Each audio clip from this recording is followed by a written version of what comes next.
What's up, everyone? This week on the pod, I have Andrew Kline from Strife and a bunch of other bands, but mainly known for his guitar playing in the band Strife.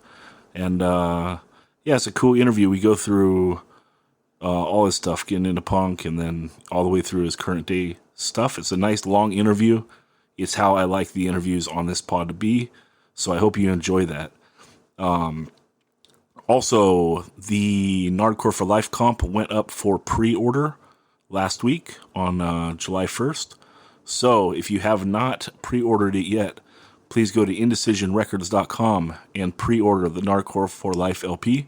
It's a project that myself and Stu from the pod helped put together. And then, episode 1, Joe Rivas, he's always there helping out. And then, it's super rad. We're super excited that it's coming out. It's on Indecision. You get to hear my band Retaliate. You get to hear Stu's band Omega Point. You got Joe Rivas' band Out of Trust. You got the old schools represented. Stalag 13, Ill Repute, False Confession. You got, some bands that were more known during like a little later years, like In Control, No Motive. And then you got lots of new bangers. So you got Downpressor, you got Minus, you got Dead Heat, you got Civil Conflict. You know what you're getting when you plunk down to pre-order that comp. So handle business, get that bundle, buy one for your favorite family member or your best friend, and do that. That really helps us out.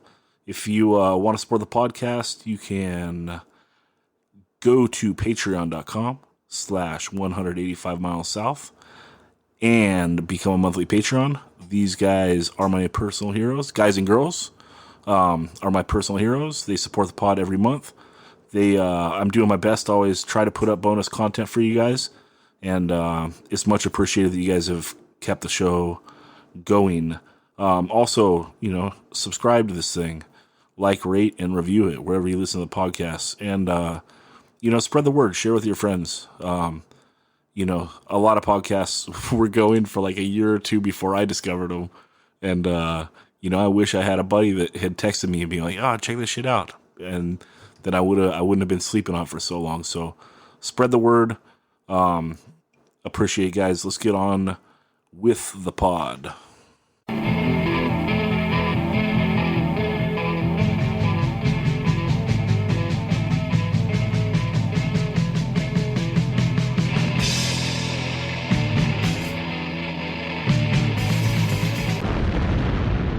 "185 Miles South", a hardcore punk rock podcast.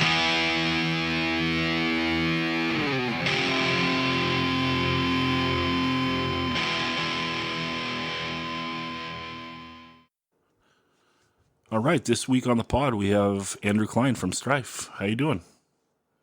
Yeah, what up? Glad to be here. What's going on? Thanks for having me. Yeah, man, had to have you. Oh, this is Southern California hardcore powerhouse. I mean, you can't fuck with One Truth, right? Well, Ventura County also. So I know you're. So is your podcast supposed to be like San Diego based? Nah, or like Ventura based? I'm trying to do all of California this year.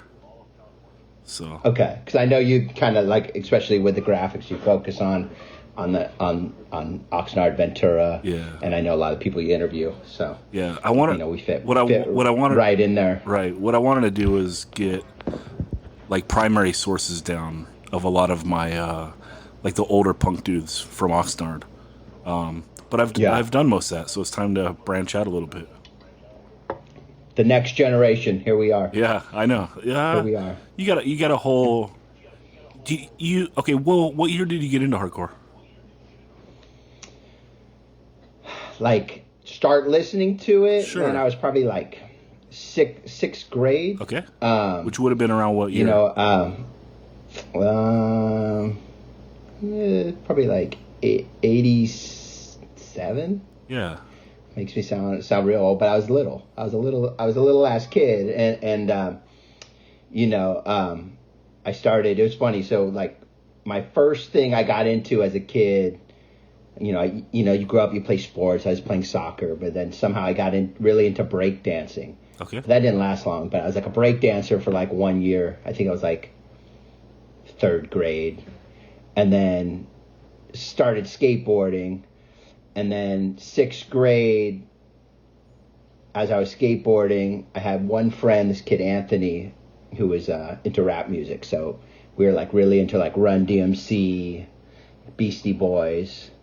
And then I had another friend named Mike, and we would skate together. And so he was like into the punk band. So like I got into punk through him. He had an older brother, and it was like one of those things like you see bands logos, written on the grip tape of a skateboard, right? And you go to the Music Plus and you try to find those tapes, whatever is available. And at that time, you could find punk and hardcore at the major chains, which were Music Plus or Warehouse. But it was the bigger releases, like you could find Minor Threat, Black Flag, Circle Jerk, Suicidal, Corrosion of Conformity, stuff that obviously Discord's on a major label, but stuff with major distribution.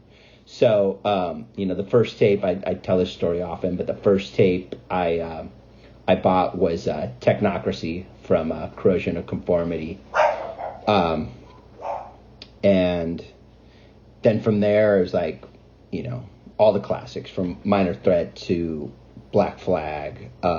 Did you connect? Did you connect to that Corrosion of Conformity album, or was it a little too much for like young years? Oh, I loved it. Young years to take in. I loved it. Oh, that's awesome. I loved it. Like it was funny. So it was like 7th grade. We had like a little skate crew. We'd skate to school and graffiti, right? You tag on the walls.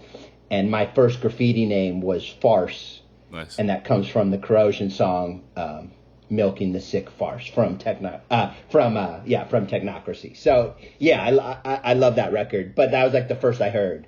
And then it was like the 6 songs with Mike and, so like, yeah, we loved it, but, I didn't know what was weird or not weird or if that was metal. Like I had no idea, but also it was like, we were into like DRI, but the first record we probably found was Crossover, right? So it's like we were definitely in that was the time, the crossover time. So those were the records you were finding. Is that what connected with you the most at the time?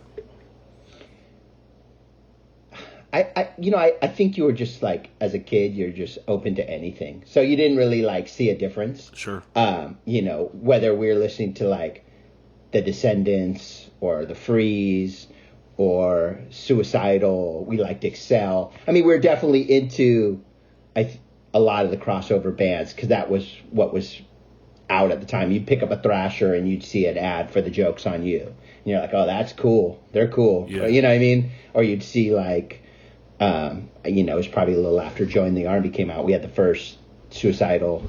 But you know what I mean? Like, you would just soak up whatever you found that was like looked punk or hardcore. You were into it. It didn't really matter, and we didn't really like separate any of these bands. No, I feel like, you. oh, this is what I'm into. Yeah, my early mixtapes could be one side Lagwagon, one side Deicide. So. Yeah, for sure. But I do remember. So this is one thing very a distinct memory. I remember like saving up my allowance. And I'm like, oh, I'm gonna go to a store and I'm gonna buy a tape. And I'm like, okay, Social Distortion, they're punk, right? So I bought Prison Bound. I didn't know. I was like, I think it was brand new at the time. I'm like, oh, I'm getting this tape. And I remember bringing that home, and to me it sounded like a country record. I don't even know what it sounds like now, but I remember thinking like, what the fuck is this? This is, this is supposed to be a punk band. No, it sounds like a country record. I was very disappointed. I was very disappointed and like didn't really.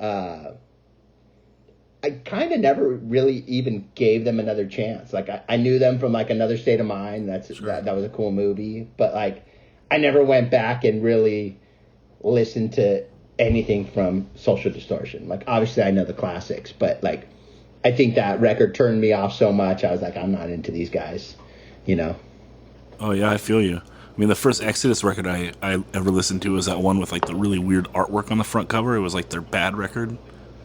And yeah, and there was a time when every band was doing a bad record, so you could get burned, and you couldn't listen to the records really ahead of time. So you're like, oh, I've seen this band's name, this must be cool, So yeah, I mean, it was really easy to pick the wrong record. Yeah, for sure.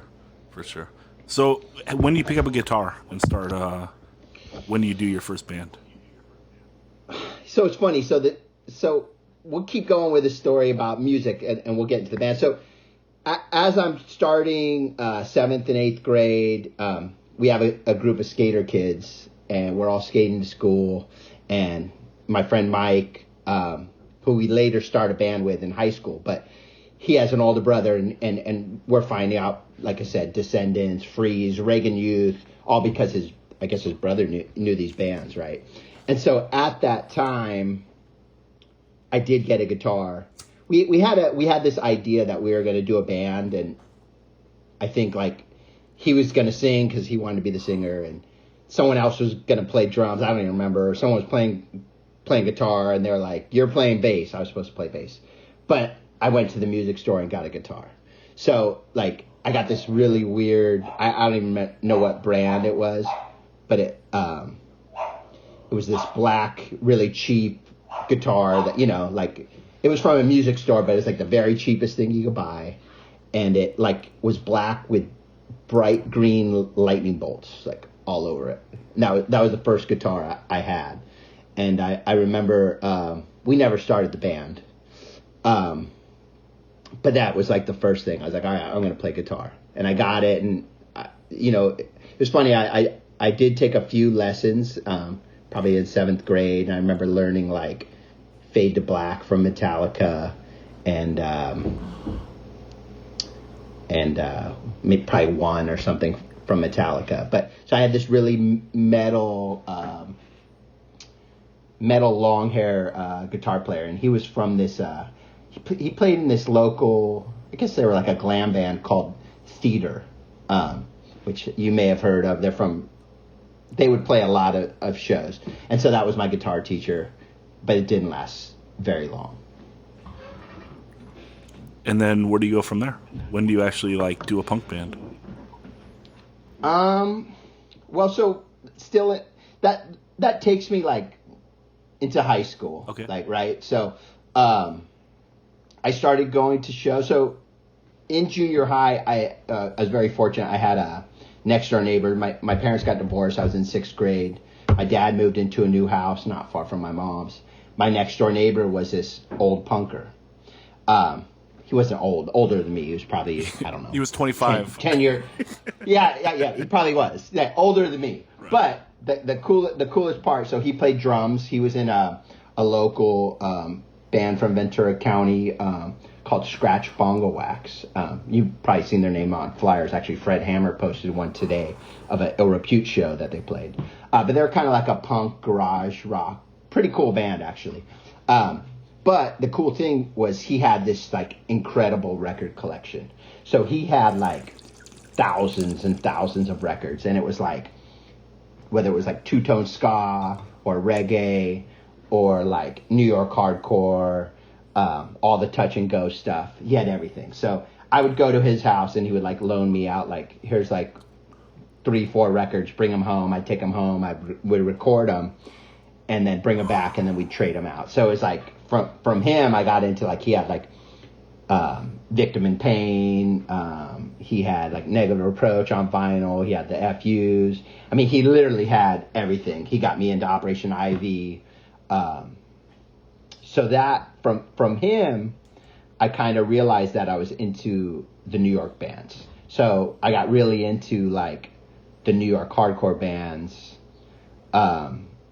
And not really even knew, I didn't really even know, like, they were New York hardcore bands. You know what I mean? It was just like, I was just into the heavier side of the hardcore. And then, so when I started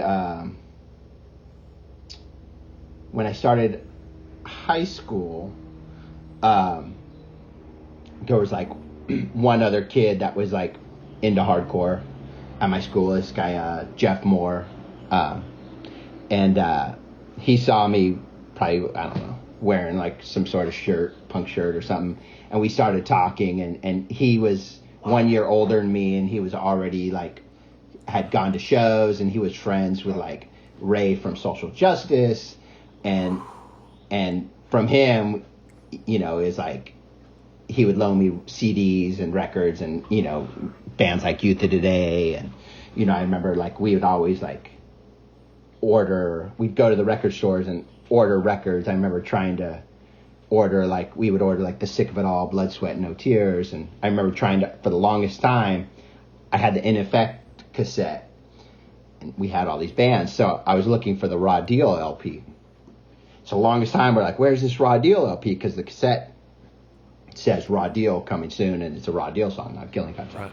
So it's like we had no idea that they changed their name. So like we ended up getting the Bright Side, like, I don't know, like a bit after it came out, because we could never find it, and we'd ask the guy to order it for us on CD, and he didn't know what it was. So so ninth grade I started going to shows. My first show was the Circle Jerks at the Country Club. Can you describe the Country Club, because it hasn't been discussed enough on this pod? Can you start the cap and what the stage was like and how big it was? Yeah, so the Country Club, it's in the San Fernando Valley. It's off of Reseda Boulevard and Sherman Way.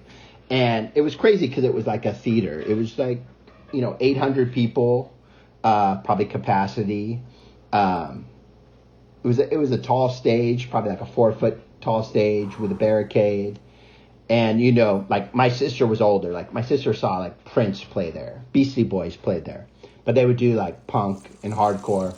And it was really crazy because, if there was a show, it didn't matter like if it was like Instead or Gorilla Biscuits or Slapshot or Circle Jerks, everybody would go. So it would be like, their weekend shows would be completely packed, and you would have like hardcore kids, straight edge kids, skinheads, metalheads, skaters. It was just a very diverse crowd, and like amazing venue. Like some of my first shows and probably favorite shows of all time happened there. And we would go see everything like Circle Jerks, MDC, Instead, Gorilla Biscuits, Judge. We saw Chain of Strength there. We saw Infest there. A lot of bands. And all the shows, it was crazy. So all the weekend shows would be packed. And then they would do these Monday night shows, and there'd maybe be like 50 people. So we saw like Chain of Strength and End to End, and I think Positive Approach for about 50 people on a Monday night. We saw Infest there for about 50 people on a Monday night. Would they still have the barrier up for the small shows? I think so. Yeah, I think so. I don't think they really knew what would be small or not. I'm not really sure. Yes, but from what I remember, yeah. But the way it was set up was like you could get on stage and stage dive, but it was kind of like there was a floor, and then behind it there was like kind of like these poles separating the rest of the venue, which were tables and chairs. So like everyone would just actually dive off those poles from the back. So it's like it didn't matter if there was a barricade, because you would just go to these poles and dive, and everyone's kind of like diving from the back and then going towards the stage. So it's like it wasn't even like people would stage dive, but it wasn't even like necessary, Yeah. And then it was so packed, and I was such a little kid, I was a 14-year-old skinny little kid. Like I would do a dive and I'd literally be on the crowd for the entire song. Like, and you know what I mean? And I was so light, like I would never get put down. And it was pretty crazy. I remember I saw Against the Wall there once, and like Mike Madrid came up to me after the show and gave me a 7. He's like, "Oh, you were that little kid. Like you were up there the whole time." I'm like, yeah. But it was crazy. Like there was also a lot of crazy shit that happened. There was like a legendary Agnostic Front show that happened there with a big fight with the hardcore kids and the racist Nazis that showed up, and it was a scary place, Yeah, I was 14. Did everything move like? Because it seems like the epicenter was like Fenders, and then did it kind of just Fenders shuts down and everything just moves to the Country Club? Because it seems like it's getting the same type of shows. Probably, Fenders like predates me, probably like a year Yeah, or but something, like you missed it by a year, or like it just switched over almost. yeah. So I'm assuming, I think the country club was probably doing shows at the same time as Fender's. But I think probably when Fender shut down, yeah, like where else are those hardcore shows going to go? So they probably got the bulk of the hardcore shows then at that time. Right. Yeah, and everyone plays the country club, like Bad Religion instead, and then you're saying Bad Religion was there. Like it felt like, every month Bad Religion had a show there, right? Instead played there all the time. I saw Judge there for the first time. Gorilla Biscuits there for the first time. But it was a big room, so it's interesting to see like regular hardcore bands could pack an 800 cap room, but also you have to think there wasn't like a show every day of the week like there is now. Like right. There was like one or two shows a month, and you went to all of them, and you didn't discriminate like, oh, this is a melodic band, I'm not into that, or this is a punk band, or this is a hardcore band, or a straight edge band. Like you went to everything. Yeah, and how was that like getting into hardcore bands, like these intense bands, but then seeing them with a barrier, or do you're not even thinking about that because it's like your first experience? No, I mean that was normal to me. Like right? There's like, okay, you go to this show, and this is what you do. And, okay, people are jumping off these poles. I'm jumping off these poles, right? You know what I mean? It was like, every now and then we'd have a friend like who ran up on stage and dove. We're like, oh, that was crazy, but like we didn't think it was out of the ordinary because we didn't grow up like going to shows in a small venue, or like in a youth space or whatever. You know what I mean? It was like it just seemed normal, normal to us. Right. It's not like you're going from showcase to that. It's like this is your first thing. No. Yeah. And it didn't matter because the shows were so packed. It like literally didn't matter. Right. It's already intense and wild. That it's not like the barriers separating it. Yeah. Did you do you do a band before All From the Past? No, so Strife, we started Strife as Stand As One in about 1990. So going to the country club, actually, so I met Sid, our drummer, first, and Sid was the next door neighbor of one of my close friends. That he lived in my neighborhood, and I'd always go and skate at my close friend's house. And I remember Sid had just moved there, and he moved from Riverside. And he was into punk and hardcore and skating. And so we were skating there, and I remember meeting him one day, and he gave me the Minor Threat VHS tape, the live at Buffalo. So he gave me that, and then we instantly became friends. He was in a band called SDI from Riverside, Society Defeated by Ignorance. And he had already played shows. He had already played Spankies. Like his band played Spankies with Agnostic Front, probably in like '89. They played a bunch of shows actually, like with Curtis from Chain of Strength used to be in a band called Malicious Intent, and they would play together because they were from the same area. So Sid had already gone to a lot of shows, and he was into like RKL and DRI and a lot of the similar stuff. So we started going to shows together. He was, I think, a year, maybe 2 years older than me, but new in town. And so he went to a different high school than me. He went to Westlake High School. I went to Thousand Oaks High School. Chad, who plays bass in Strife, went to Westlake. So Sid had a little crew from Westlake, and they kind of like everyone started getting into hardcore.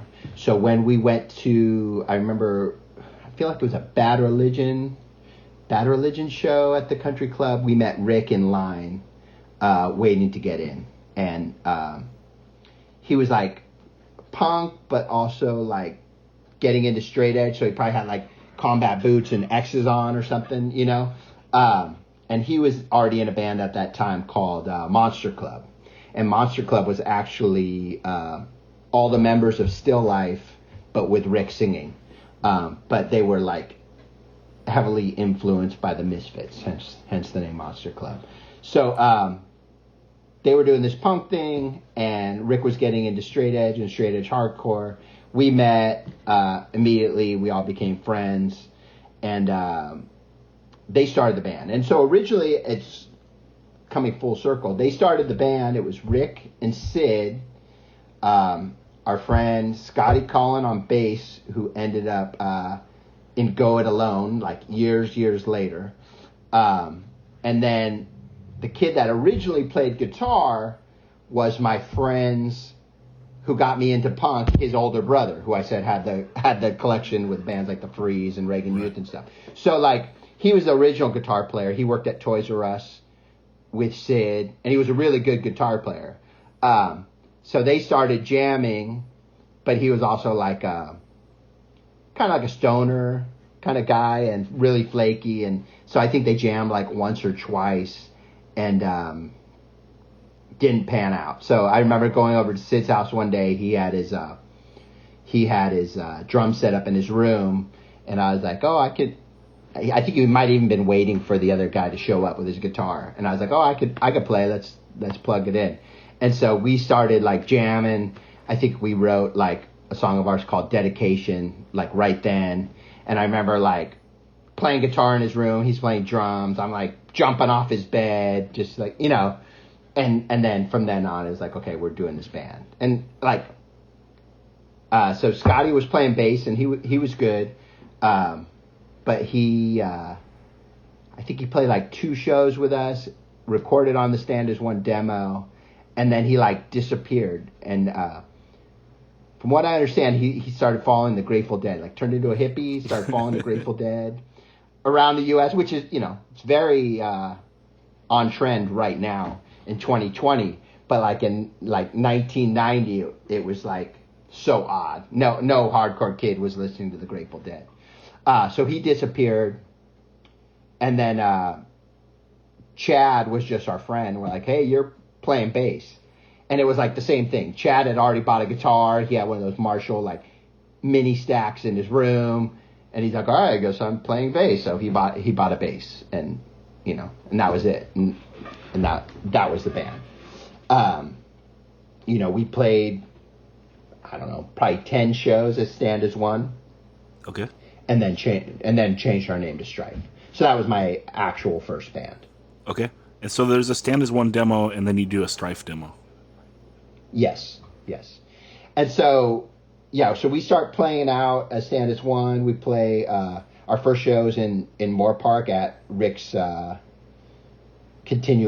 Park Continuation. And it was like Outspoken. Downcast was supposed to play, but they canceled. Strife, I think it was Monster Club without Rick, so it was basically Still Life, and a band called Disgorge. And we set it up ourselves. It's at Rick's high school. It was like a benefit for like anti-vivisection. And I remember like we already had friends like Ray from Social Justice and James from Social Justice came to the show. Dave Mandel was there, I think maybe before we even knew him. But, you know, there's starting to be this little scene. And then our second show, again, we set up ourselves, which is real crazy if you think about it. But so we set up this show, and it was Chain of Strength, Outspoken, Solitude, Stand As One, I want to say maybe Groundwork from Arizona played. We were friends with them at the time. But anyway, we set it up. Our friend Stacy lived in like this condo complex. And they had like a community pool, and within that community pool, there's like this small little community center. It's so weird. So we set up a show there. We somehow rented a stage and a PA, and had this really sick lineup of a show, just in the middle of this like condominium complex in Moore Park. Or I think she was Moore Park, yeah, in Moore Park. So that was our second show, and then you know we're like meeting the guys at Chain of Strength and becoming friends with them. And, you know, we're all little kids. So I think, like, I don't know. In my opinion, we're like, oh, look at this cool little straight edge kid. Yeah, we'll put you on a show, right? Sure. Just because, you know, I was a skinny little 14-year-old kid and, you know, The other guys were like 16. Like, kind of crazy to think. I think Stand is one. We played Toe Jam in Long Beach.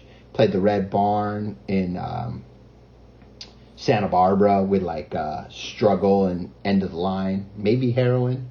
I know we had a show booked in Santa Barbara with Green Day that there's a flyer for, but we didn't play that.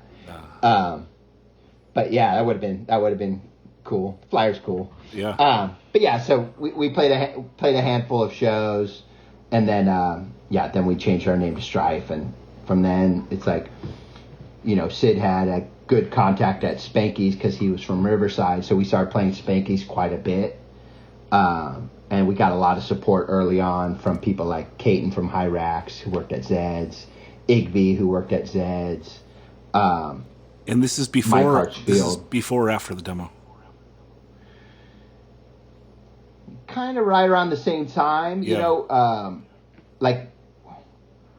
I think we, from what I remember, we played a lot of these shows as Strife before the demo, or maybe it's hard to think. I don't think Hartsfield played on the demo, so I think it's after the demo. That's how we meet the people at Zed's, and then Hartsfield joins the band. Hartsfield's living in Big Bear, and he's making a drive all the way to Thousand Oaks. It must have been like 3-hour drive to play in this band with 14 and 16-year-old kids, which is crazy. So he ends up on the 7-inch. But yeah, we start just kind of making friends and playing shows. Our first little tour, I call it a tour. It was like three shows with Lifetime and Up Front, and we played like Toe Jam in Long Beach. We played a basement called Club Mitch in Chula Vista, and it was like, I want to say it was Unbroken's first show, which was really cool. And I could be wrong. And then we played Spanky's.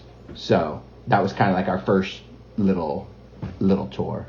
And then from then on, we just started playing more. We went to every show that we could, right? And we built this little scene from where we were from Thousand Oaks. Like when I started high school, right, there was like one hardcore kid in my high school. Sure. By the time I graduated, there was like 30 hardcore kids at my high school, 30 hardcore kids at the two other high schools in the nearest towns. There was a bunch of bands, bands like Insurgents and Eyelid and Rainchild, and what I mean? So it was really cool to see the scene start. And, I think that really helped us because, we would play, and it didn't matter if we were playing at the Showcase or Spanky's in Riverside, like 2-3 hour drive away, but we would bring carloads of like 20-30 kids. Right. So I think promoters were like, oh, well, I'm going to keep putting these guys on shows because they're bringing people, right? And that totally, I think that really helped us. Yeah, so before we jump into the 2 7-inches, there's a strange thing on your timeline from 92 that you played in Ressurection.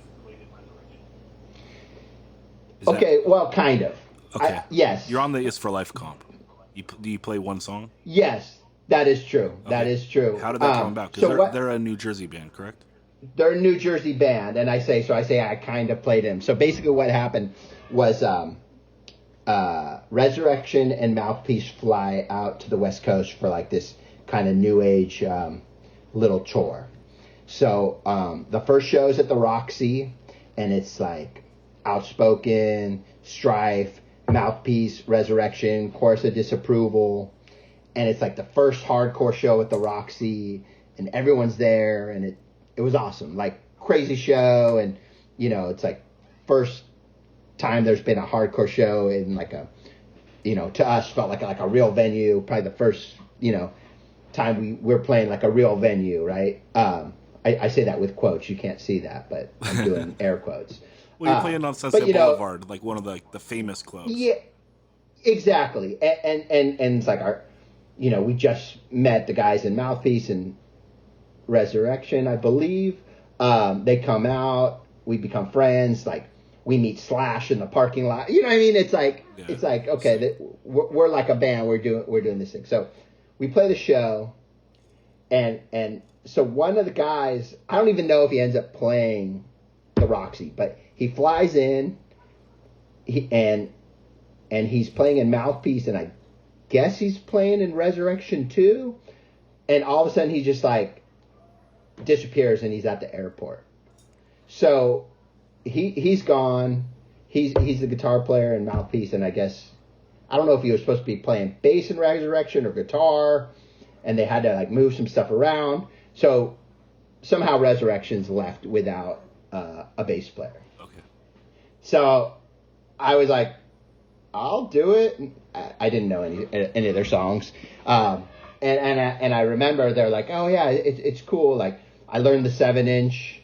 I think they had like maybe 3 other songs, and they kind of showed them to me, but they were like, it doesn't matter. Just when we start playing them, just jump around, hit your bass. I'm like, all right, cool. Let's go. Right. So, we play a big New Year's Eve show at, Chez Cafe. And that was like, similar lineup, Strife, I believe Outspoken, Mean Season. I want to say maybe Unbroken played that. Chorus of Disapproval. And I want to say that was the first show, I played with, Ressurection. And then, we did a radio show. I think it was KXLU, and that's where the recording came for the It's for Life comp. And that was one of the songs that I didn't know how to play. So if anything sounds weird on there, it's because I had no idea how the song went. But maybe it's cool. I have to re-listen. But I remember like I have to write like a term paper. I guess I'm in the 11th grade or something at that time. And I have to write a term paper the next day. So I'm at the radio show, like reading the cliff notes to like King Lear or something, like trying to like, cause I didn't read the book, Right. Trying to absorb as much of this book in my head from the cliff notes so I could write my term paper the next day. And I ended up getting an A on the term paper, so it ended up working. Yeah, nailed it.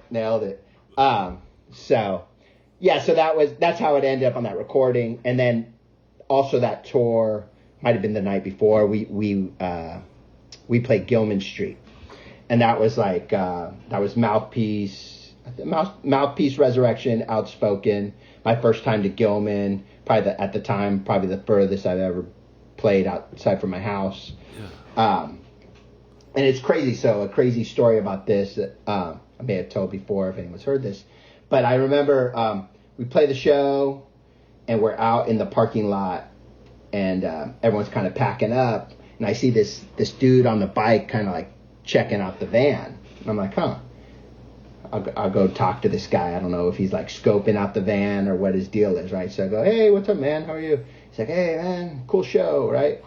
And I'm like, he's like, you have any records? I'm like, yeah, they're selling some records. He's like, cool. He's like, you're straight edge? I'm like, yeah. He's like, oh, I'm straight edge. I'm like, oh, cool. He's like, yeah, cool show. He buys a record. He's like, oh, I'm in a band, and we're recording. And he's like, give me your address, and I'll send you our recording.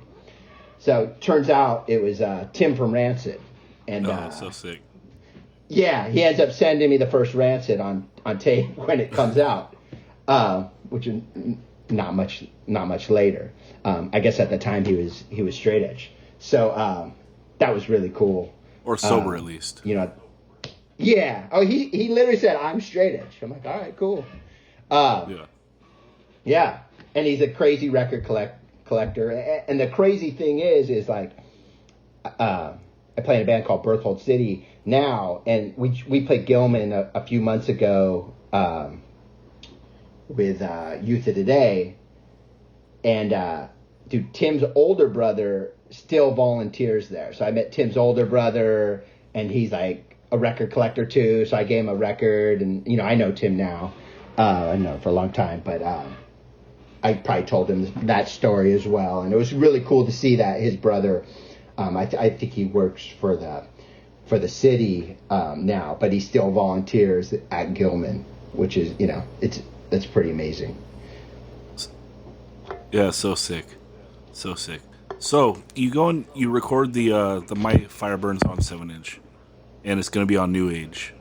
But at the time, New Age is like super, super busy. Is that right? So he was going to do it as a tape or something?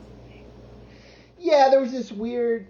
I don't even know if that was the thing. I think maybe we thought tapes were cool. I don't even know. Like, like at that time, like people were doing like cassette singles, and like I remember getting like an Iceburn cassette single, and Outspoken did like the My Heart Still Beats cassette single. And so maybe we thought that was cool. I don't know.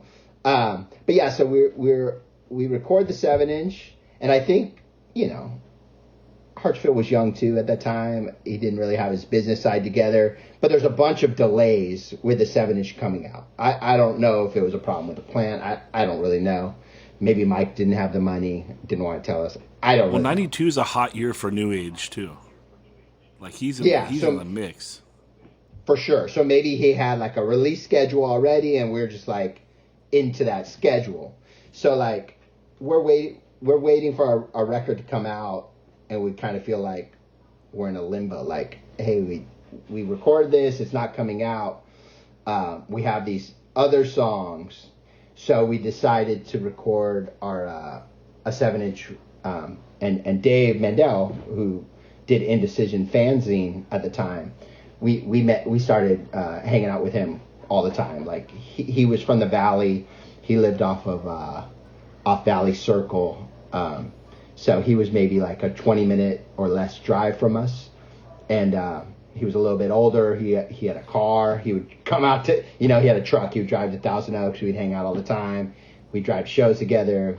We knew his mom and his dad and his sister. Like, what I mean? Like, he just became our family instantly. So, like, we were big fans of the zine he was doing. He probably did our first interview or something, too.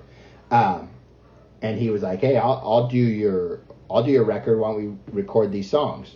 So we end up recording a record with him, which becomes Indecision Records #1. That was the first record he did. And it was crazy. I don't know who found this studio, because I think a few bands recorded there before us, but it was a studio in Simi Valley, and everything that they recorded there just sounded like complete shit. I don't know. I think Mike might have found it. Like, Outspoken recorded A Light in the Dark there, which did not sound good. Mean Season recorded their 7-inch there, which did not sound good. Unbroken recorded their first 7-inch there, which also did not sound good. And we recorded our 7-inch for Indecision there, which, again, did not sound good. So you think you would learn after the first time, if the recording was not good, you probably wouldn't go back to this place. I don't know. That snare tone, it's like how big of a wind tunnel could you find? So that's pretty impressive. Well, that was probably Sid's snare. So Sid was like really into like brass snares, and he was like a beast too. Like, he would hit his drums so hard. So that was probably partially him. But yeah, it was just like a crazy time. And we didn't know what we were doing. Obviously, the engineer had no idea what we were doing, what he was doing, and we just made the best of it. So we re-recorded a few songs from the Strife demo, changed some parts up a little bit, and added a couple new ones, and that became the Indecision 7-inch. Right, because you said Dedication was the first song you wrote, and that's on this 7-inch. Yeah, that was the first song I wrote with the band. The first actual song they wrote was All From the Past, which Rick wrote on guitar, and that was the only song they had with the previous guitar player.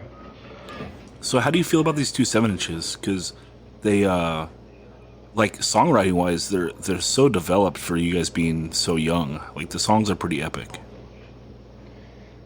I mean, I don't know. To be honest, I haven't listened to the Indecision one in years, so I couldn't really like make any statement about that. I feel like the New Age one, you know, we played the New Age Fest a few years back, and for that we actually played a couple songs off the off that 7-inch, and I feel like it's cool. You know, it's definitely, you could see, especially on the New Age 7, you could see the direction that we're starting to carve a path with our sound, right? Starting to get a little heavy. We're faster.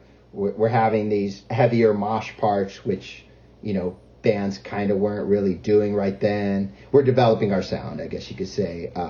You know, whether it's like little octave parts that, you know, kind of became like a signature in our sound, or the breakdowns, but also what we were doing that a lot of bands weren't is playing fast, right? And I don't even know. I mean, songwriting wise, like, we were little kids. We don't know what we were doing. So there's probably weird, you know, parts that go 5 times instead of 4 times, or like weird thing, like parts where vocals should come in or didn't. You know what I mean? Like, just we're just figuring out how to be in a band and how to play together.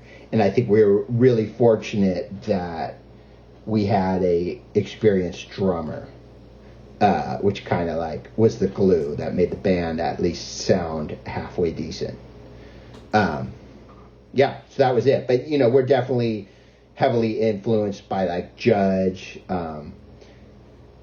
I think Against the Wall, we loved that 7-inch at that time.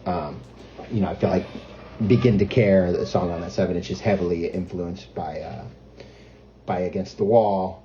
And yeah, that's kind of what we were doing.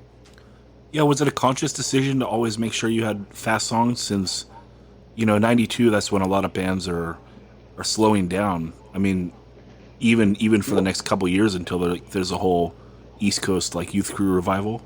For sure. You know, you have what, Strife and Mouthpiece and maybe Half Mast, you know? Yeah. I mean, there wasn't many, and, you know, for us it was like we just wanted to play in a band that sounded like our favorite bands, right?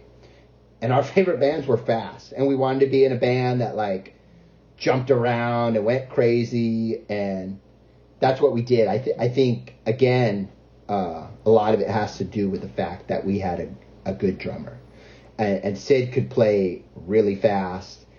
He was super quick, great drum fills and drum rolls.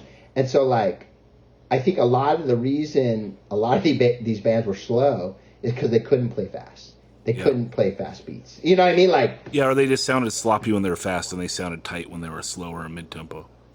For sure.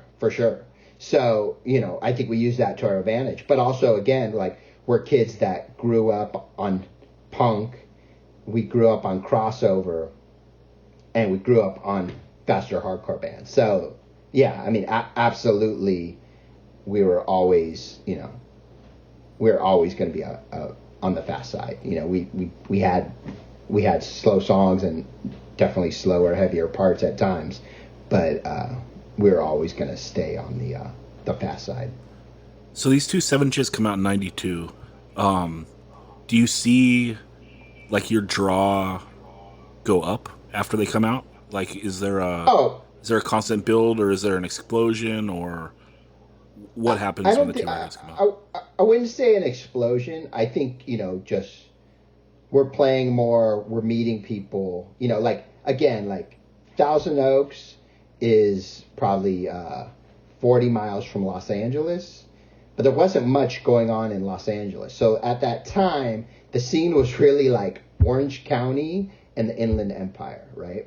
So it's like we were driving every weekend. If it wasn't Spanky's, it was later Showcase Theater in Corona. Like, on a Friday night, that could be a 3-hour drive. Sure. But like, so we're playing, we're meeting bands, and we're meeting kids that put on shows.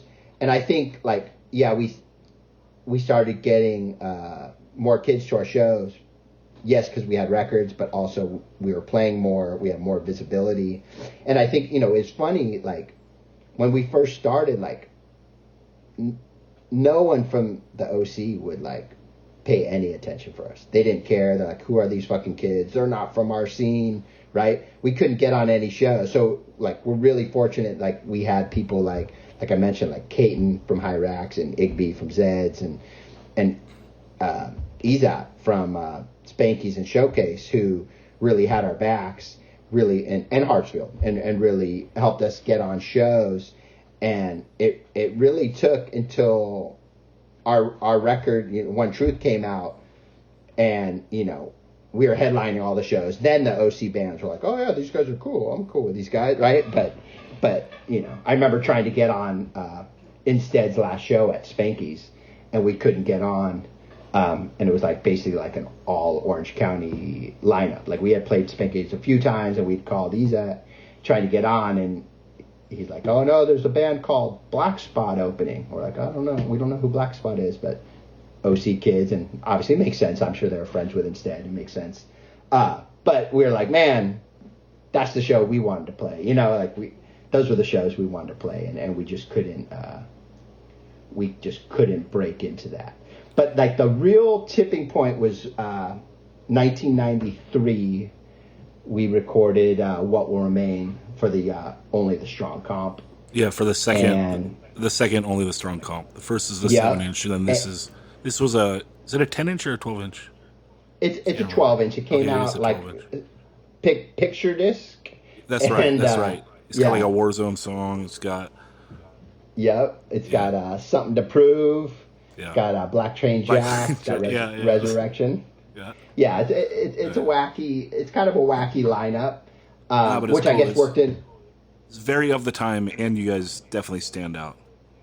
Exactly. That's the thing. I think it worked. Oh, it's Snapcase was on there too with the first singer with Chris Gallus, and I think at that time it's like you listen to that whole thing and then you hear our song and it's like twice as fast as the fastest song on there, and I think it really made an impact. That comes out. The It's for Life song comes out, and again, like, our song on that was slow, but it's super heavy, and people are trading tapes and they're trading videos, and it starts getting to the East Coast. I think more through videos. Like, we played this little a show at Westlake High School, and all of our friends were there, and actually the back cover of the New Age 7-inch, that photo was shot there, and the video is actually on YouTube. But we play the show, and it's just like all our friends like going crazy and jumping off stage, and somebody filmed it and started getting traded to kids on the East Coast. So once we became friends with Mouthpiece, we booked a little East Coast run, and basically it was like on the strength of those two comps plus the 7-inch. But like, it was really those two comps that got us to the next level. So you do the East Coast before One Truth comes out? Yeah. I think it was like a three show run, maybe 4 shows. Okay. We did Boston, the Cambridge Church in Boston, and it was like Strife, Mouthpiece, Endpoint, Rorschach, few other bands. Then we played this like legendary Middlesex show, which was like every band on New Age at the time, plus others. Like, it was Strife, Lifetime, Mouthpiece, Ressurection, Four Walls Falling, Ashes, Grip, Flagman. It was just like a epic 90s show, and there was like, I don't know, felt like 800 people there. Maybe I'm wrong, but in my memory it was like this huge show. We play Am I the Only One, and our friend now, who we didn't know then, Scott Viscomi, goes up and sings along, and he just gets knocked out cold. We stop playing, and they kind of like revive him, and he wakes up, and he just like, keep playing. So we start back up into the end of the song, and that was just like the most epic show for us at that time. Especially it's our first time on the East Coast. I'm still in high school, and we play Syracuse. So like, again, it's like really the strength of those two comps. I think really propelled us to the next level. Yeah, and that also probably propels you on to victory, correct? Absolutely. Victory hit me up. I remember getting a phone call at my mom's house. I don't know how Tony got my number. We had met him before. We played with Even Score when they were on their West Coast tour. But he had called me to do the comp song. And from the strength of that comp song, we had a few labels interested. I remember getting a letter from Metal Blade Records, and they were interested in signing us at that time. They were based in Simi Valley at the time, and they sent me a letter based on the strength of What Will Remain on the Only Strong comp. Kind of interested in the band, but we were really happy with Tony, and he hit us up to be on Victory, and we were like, absolutely, like, so that was our move. What do you think would have happened if you would have gone on Metal Blade instead of Victory? Probably nothing. Our records, I don't know. Yeah, I don't think we were playing the right music for what a Metal Blade fan at that time wanted. Right. And I don't think our fans were ready to buy a Metal Blade record, right? You know what I mean? So like, no, we got that letter, and it wasn't like we were like, oh, we should think about this Metal Blade label. We're like, oh, this is cool, and I like filed it away in a box. You know what I mean? It wasn't even like something we considered. It was like, oh, cool, that's weird. It is just an interesting what if, though. It is, but like, I could see like, what if In This Defiance came out on Metal Blade? Sure. That's why it's so interesting, is because it would have been your first big move before you establish yourself with an LP on a hardcore label. Yeah, it might have ended the band. That's right. That never works out. Like, if you're a hardcore band, like, you need to establish your roots in the hardcore scene, and then you could branch out, and it might work. But if you try to just jump to a bigger label outside of that scene, right off the bat, it usually doesn't work. 94 is kind of a weird year for metal too. A pretty weird time, because all the best death metal bands are now like on their third LP and kind of getting a little stale. And for straightforward metal, it's a real bad time. Yeah, it would have been interesting. But so, go ahead. Sorry. Oh, I was just saying, probably at that time, Metal Blade was like, oh, what's next, right? Like, right. Yeah, these bands aren't putting out good records. Like, what's going to be the next thing? So they're like, maybe we'll give a chance to a hardcore band. I don't know. It's not like they faxed me an offer or something. You know what I mean? I got a letter. They were interested, and that was it. I think it's a good move on their part, and I think you guys made the good move also. So 100%. How do you approach writing an LP? It's so different than doing a 7-inch, and you guys are so young, but somehow you're able to like craft this LP. So here, let me line this out for you, because I got questions with the sequencing on One Truth is so good. Do you agree? Like it like opens with, it's like a 3-minute intro, but like it's not a bullshit intro. It's like this giant sing along, but like through and through is like it's an amazing opener, right? And then like the sequencing of the album is brilliant, ending with like a ballad, which is like another interesting move.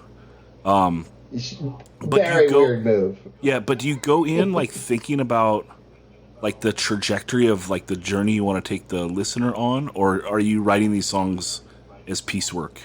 And then once you have some songs down, you're like, oh, now we should write one of these songs or write one of these songs. How mapped out was it?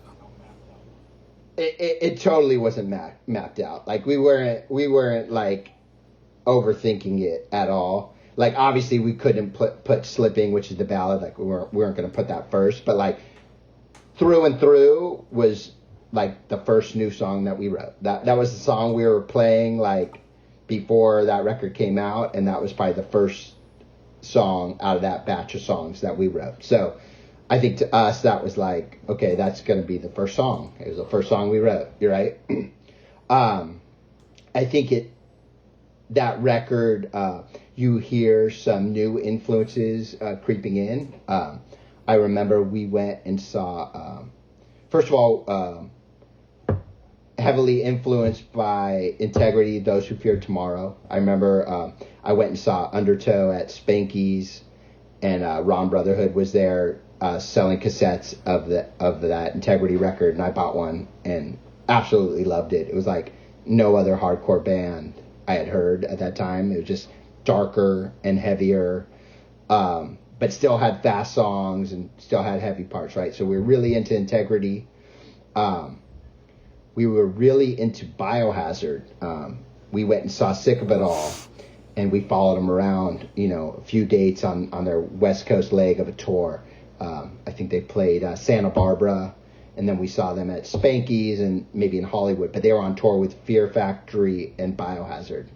And I remember Biohazard might have been on their first record, but it could have been Urban Discipline. I can't really remember. Probably Urban Discipline. But anyway, like, they came out and they just blew us away. It was like their stage presence was insane, and they were all singing and all doing backups, and still had a hardcore vibe, but a crossover vibe, and just a little bit of hip hop. And so, like, you definitely see that influence creeping in with our backing vocals and songs like Face. We had kind of had like that hip hop breakdown, which was straight from Biohazard in my opinion. Obviously still influenced by bands like Sick of It All and Judge, but yeah, like, we weren't really overthinking it. Again, we were like little kids still. We were recording that. Came out in 94, so probably recorded in 93. That makes me 17.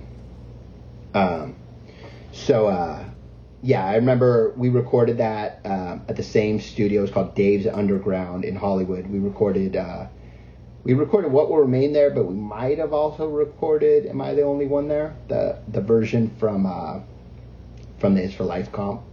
And he was like a full metalhead, but he like really knew what he was doing. He had a good board. He had some good ideas, so we went back to him because we were really happy with his recording. We would go there. Sid had a VW bus at the time, and I remember like we would drive there like, I don't know, let's say 2 p.m. Like we always had to wait for somebody to get off work. We'd drive there at 2. We'd get started. We'd work all night. I remember like during the mixing phase, even like we would leave the studio and it'd be the next morning, like, and it was like this underground bunker, so we wouldn't even know what time it was. And we'd go out to his van, and it was like, oh shit, it's 7 a.m. So it was really crazy. We spent a lot of time, and at that time, a lot of money compared to what other bands were spending. Like, I think we probably spent around $8,000 on that recording, which now doesn't seem like a lot, but at that time, like, Unbroken recorded like Life, Love, Regret for $500, right? You know what I mean? So like, people thought it was an astronomical amount. But it's so big. I mean, it's worth it, right? Like it's not a regrettable move. Plus, Westfield paid for it, right? Or no, I mean Victory paid for it. Victory paid for it, and no, I mean we needed a record that we didn't want our records to sound like what was coming out at the time. Like, we obviously brought in all the records that were recorded as at Normandy Sound as reference, whether it was Judge Bringing It Down or Cro-Mag's Best Wishes or Leeway. Like, we want it to sound like this, so we did our best to replicate that. And it's got the big reverb on the drums, and it sounds like a real record. And he was a metal guy. Like, he didn't know what hardcore bands were supposed to sound like, but he knew what metal bands were supposed to sound like. So, sure. He had a bunch of amps to choose from. He had a bunch of ideas. Like, we did some crazy stuff. Like, I don't even know if you noticed, but like, there's like, and through, there's like a gong. Like one of the first hits is a gong. He just had it. We're like, dude, we gotta throw this gong in there. It's there. And yeah, and we had like these weird little cymbals that you'd hit and spin, and they're there. And we did like little tricks on tape. Like, it was all recorded analog. So we would record like cymbals and flip the tape over so they're backwards, and any edit he needed to do, like, which was pretty crazy, he would take the tape, grab a razor blade, start cutting the tape right there, move it, take the tape off, move it. It's like, what people do in Pro Tools now, he'd do by hand, like with a razor blade and a piece of tape. And I remember always like holding our breath every time the razor blade came out. Because wrong cut, and you're potentially ruining that take. What a lost craft, huh? Yeah, totally. And we worked really hard, and we probably spent about 2 weeks on it. And you mentioned Slipping, which is the ballad, and that was like obviously a weird move for a hardcore band. And it was like one of those things, like I would always like write songs on an acoustic guitar at my friend's house, right? And it was like one of those things, like, oh, I have this idea for a song, like one of those songs, like, oh, you can play your mom, and your mom was like, oh, he's in like a real band, so kind of influenced by Metallica, like the idea of the bass sound. It kind of sounds like an upright bass. Like, I got that idea from the intro of Darkness from Integrity. They kind of used a similar bass sound. And we recorded that song and had no idea what Rick was going to do to it. Like, we had no idea. We weren't expecting him to sing, but also had no idea what he was going to do. So he came in, and he ended up singing on it. And, I think he did a great job. And yeah, it's a weird song, and probably if we recorded One Truth now, it wouldn't be on there. But it's also a song that a lot of people over the years really connected to. And I got a lot of people that, when they mention Strife, they actually mention that song as like helping them out in a dark time, and a song that they really connected to. So in that way, I'm definitely glad we included it, but it's definitely a curveball, Yeah, was it ever in the set list? No. So it's never gotten played live. Not really, no. Like, we did this weird fest in Madison, Wisconsin, and I remember, it's the 90s, so you do these weird things. So we organized like a weird like parking lot show, which I want to say it was like Integrity, us, and maybe it was like Falling Forward, played in the parking lot of the hotel because we were all staying in the hotel. So I think we played it there, but it was like literally in a parking lot of a hotel. We jammed it quite a bit. We did some anniversary shows of One Truth, and we talked about adding it to the set just for fun, kind of see what would happen. But it always got vetoed by the rest of the band. But we will. It'll have another shot. It'll have another shot in 4 years when you do the 30th. Yeah, there you go. But yeah, we will always we could bust it out at practice and play it like no problem. Yeah, it's an interesting time too, because you go in and do the LP, and you're thinking what's on the LP, but then the CD has like 4 bonus tracks. Like, you're in the studio recording them as well, right? Yeah, so that was, it was this weird time where everyone thought CDs were cool, and I know, like, we had the Gorilla Biscuit CD, and it had 99 tracks, right? So it had all these extras, and we're like, oh, what are we going to do for the CD? We got to do these extras, because Gorilla Biscuits did the extras, right? So, like, we're like, let's re-record these new versions of the songs. Like, so we did like we recorded a few songs from the other 7-inch. We totally reworked Question Mark.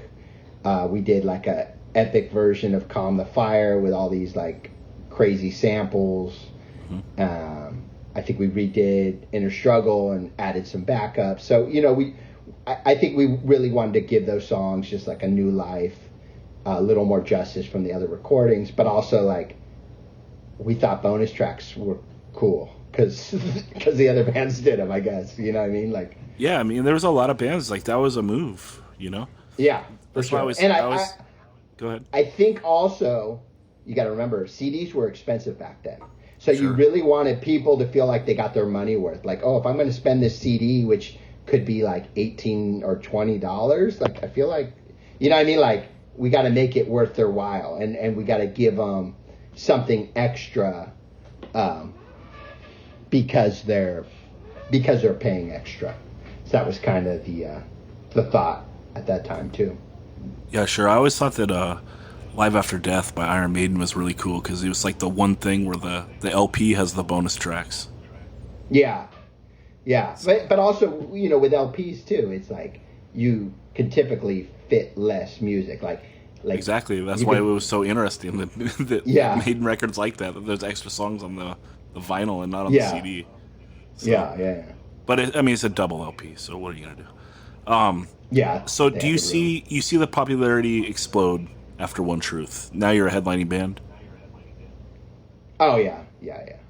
Absolutely, and I think really what set us apart from a lot of bands at that time is like, especially like our contemporaries from the West Coast, is like we really toured. Like we would get in a van and we would tour, summer and winter and spring, and we were putting in the work that a lot of our contemporaries weren't.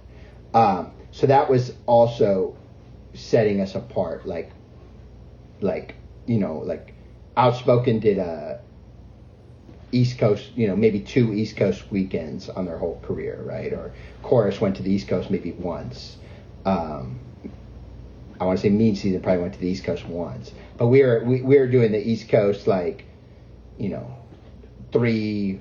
times a year. We were very active, and we were out there touring harder than a lot of bands. And you're doing a drive out, not a fly out. Oh yeah, nobody flew out. No, yeah. We would drive. I remember one tour. We had this tour booked. We didn't have a van.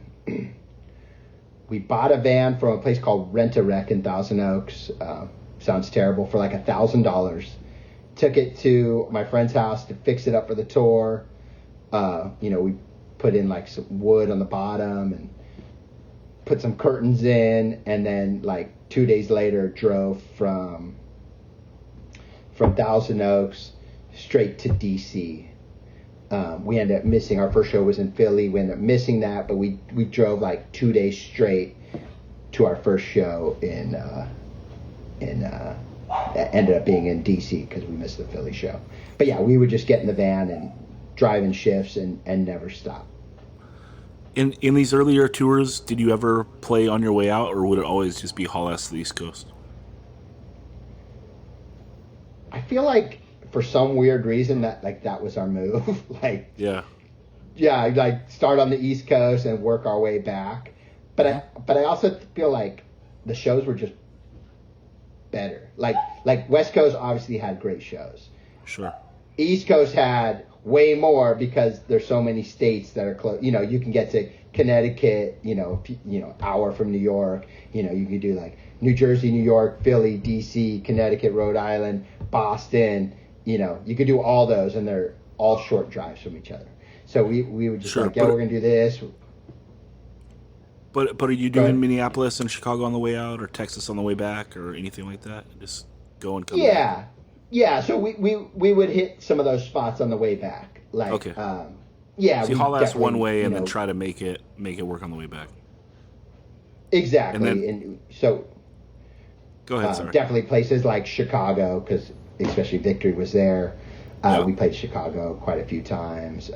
Obviously Florida, Texas. But there would also be times like the end of the tour, it's like somebody's sick and we're like, oh, it looks like we're going to cancel North Dakota on the way home, like, we're too sick, we're not going to make it.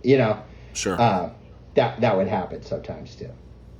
Yeah. So you're playing huge shows like West Coast, East Coast. Do any like middle of the country shows stand out to you? Like, did you play anywhere weird where it like bombed? Did we play anywhere weird where it bombed? Yeah. I mean, 100%. I mean, I remember being on tour with Earth Crisis, and we played like a show in the Carolinas somewhere. Okay. And literally the only people at the show were our two bands. Yeah. Like, I remember we had like a little skateboard, and we're like, when the other bands are playing, like, people are doing like fake skate tricks, like the other bands are doing fake skateboard tricks off the stage, or, you know what I mean? Like, literally nobody came. Yeah. It's like everybody has those weird shows. You know, it could have been a Monday night, or a promoter that just didn't want to promote the show. And yeah, I mean, that definitely happened. But as a whole, like, we were pretty fortunate. Like, you know, we could go from, you know, Florida to the Carolinas, Atlanta, and then all up at the East Coast, and pretty much be guaranteed good shows almost everywhere. So, One Truth comes out in 1994, and it's pretty crazy that you hit the next year with the Gray 7-inch, because these are two of the best Strife songs, and they come like right after the LP, which is like your breakout LP. Are these just ideas you had, and you're like, fuck, we got two banger songs, let's get in the studio right away? I think at that point we were trying to write a new LP, and everything's moving fast for us, and I feel like we're like, oh, it's been so long. Like, One Truth comes out, but we had already had it recorded, and so in our head we're like, man, it's been so long since we released any music, like, we got to release something. Like, that's all it was. Is like, we need to release something. We've been playing these songs, and, you know, we just need to record something new, because it's going to be too long between the two LPs. So yeah, we got in the studio, and again, it wasn't like those were just the two songs that we had written at that time. So we're like, we got these two songs. You know, they're probably going to be on the LP, but we don't know when the LP is going to be recorded. Let's get in the studio and record them. Yeah, and then the next thing you do is 96. You do the California Takeover LP, and that's kind of a seminal hardcore release that you just did a celebration of what year anniversary? That would have been the 25th year anniversary or something. It wasn't really based upon like a year, to be honest with you. It wasn't a year. No, it was like, okay, we've been talking about it for so long, and finally everyone was like, let's do this, and everyone was on the same page. And when I say everyone, it's like there's 3 bands with, you know, it's 15 people you got to coordinate with. It's very difficult. But yeah, so finally you've been kind of talking it over for a few years, but nobody that serious. And I remember being in Europe, and Scott from Earth Crisis hit me up like on Instagram, and he was like, yo, I've been talking to Snapcase, like, are you guys down? Let's make this happen. And I said, yeah, let's do it. You know, I'll convince my guys. Let's, you know, we got to make sure everyone's on the same page, and if it happens. So it's like all the bands, we split everything even. We totally worked together, like, on picking the venues. We worked together on everything, from picking the venues to picking the opening bands to like rolling out the announcement. And it was just, you know, it was the 3 of us, and it was like, you know, every band kind of had their spokesperson, but like other people would chime in, and it was really fun. Like, some of our best tours and memories from being in a band were playing and touring with Snapcase and Earth Crisis, right? So like being able to do that again was awesome. And I think... Yeah, so how does the first one come together? The first one was just like a weird idea that we had. And it was like, you know, we had done so many East Coast tours with those bands that I think we're kind of like wanting to return the favor. And like, yo, let's bring this to California. So we booked it. And, you know, we had the idea of recording the show We didn't really have the logistics planned out. It wasn't like, oh, we're gonna do the show to do a live record. We like booked the show, and we did a show at the Whiskey, and we did a show at the Showcase Theater. And you were like, yo, it'd be cool if we did a live record. So we talked to Victor. We're like, hey, we were thinking about doing this. They were behind it. The engineer who recorded One Truth and in the Defiance brought his board to the Whiskey, and we recorded it live. And, we had no idea, like, the impact that it felt. But, like, for me, like, we love the Agnostic Front live at CB's record, right? Like, that's one of my favorite Agnostic Front recordings. So, like, for us, we were like, yo, like, if we could do something close to that, it'll be pretty amazing. And I don't think too many other hardcore bands were really doing live records at the time. So we thought it was just something cool, something different. And, I think we knew we had the ability to make it sound really good. And right, and at that time, it kind of made it seem like you guys were like the big three hardcore bands on Victory. I mean, you still had Integrity, but they're not. Clevo's weird, right? They're not fully active all the time. No. Touring, and so it's kind of interesting because at the time people would talk about like a Victory sound. It might be like the same way that bands might have been upset that they get like lumped in with like, oh, they have the Fat Record sound or the Epitaph sound or something. Yeah. Because it's kind of interesting that Strife gets pulled into that when, part of the impetus of the band was like, let's keep hardcore fast. Well, do you feel like you get lumped in with like the Victory sound and you don't get enough credit for actually keeping fast hardcore going in like a weird bridge period? I think the cool thing was like you had a band like Strife who didn't sound anything like Earth Crisis, who didn't sound anything like Snapcase, right?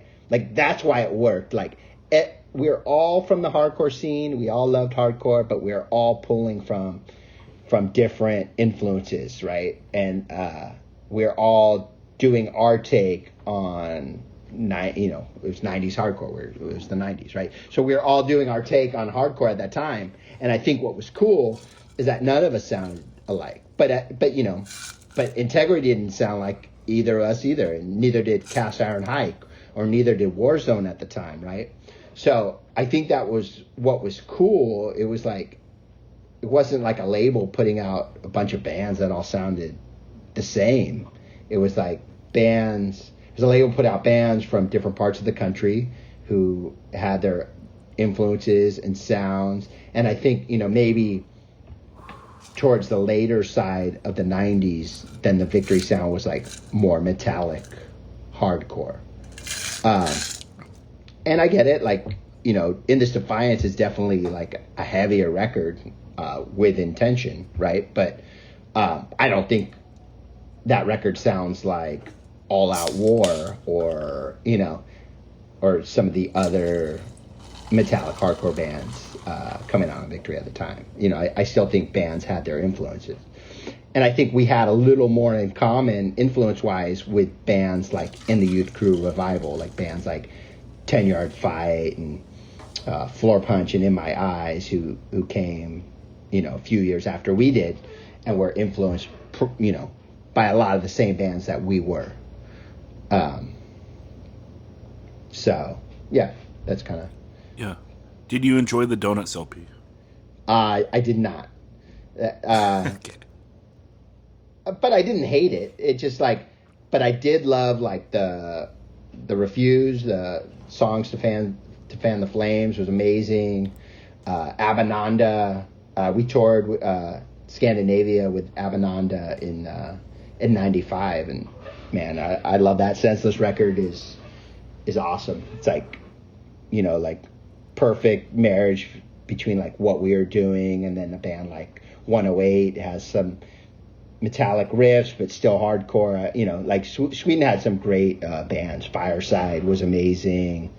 Bunch of great bands at that time. Donuts were cool for what they were. Like we definitely like, we went and saw them and supported them, but like if I won't go back and listen to that record. But I will say some of the slept on records from that period are those Warzone records. Like, you know, it's funny. There's a lot of people that say they're Warzone fans and they've never heard the records on Victory. And I think I think Sound of Revolution's a great record. You know, those are really great records. I think live at that time they were really great. And, you know, we got to play a lot of shows with them. And, you know, Rabies used to come and they would stay at my house in Thousand Oaks and hang out with us in the mall. And, you know, it was really cool. Like, it was really cool. And I think those are like some of the most underrated records from Victory at that time. I think that they're split with Cause for Alarm. That's their side of that is that's the second best Warzone record. Yeah, I mean, like literally, those 4 songs are insane, including Skinhead Warrior Girl. Yeah. No, they were great, and I don't know if you caught them live at that time, but they were great. They were great. They had a great lineup, and you know, Ray had awesome energy, and no, I missed them because I was right when I got into hardcore. Would have been the last time they came out, so 96-ish. And the Santa Barbara show got canceled. That's when I could have gone. Oh, okay. And, that was, I think they were touring with The Business. Is that right? Yeah. Yep. They toured with The Business. I saw them at the showcase with The Business. Okay. Yeah, that's right. So I couldn't get a ride to the showcase before I drove. Yeah. So later on in the 2000s, we did a tour with The Business actually, and we had a show at the Ventura Theater that got canceled because there was threats of, you know, Nazi skinhead violence. So that could have been the reason why that Santa Barbara show got canceled as well. I don't know. Yeah, definitely that. Probably. Yeah. Most likely. Yeah, for sure. So let's go into attacking your second LP. This is it's a seminal point for any band, especially hardcore bands. Like, there aren't that many hardcore bands that put out 2 great LPs. And so obviously One Truth was well received by almost everyone, or most people that know hardcore music.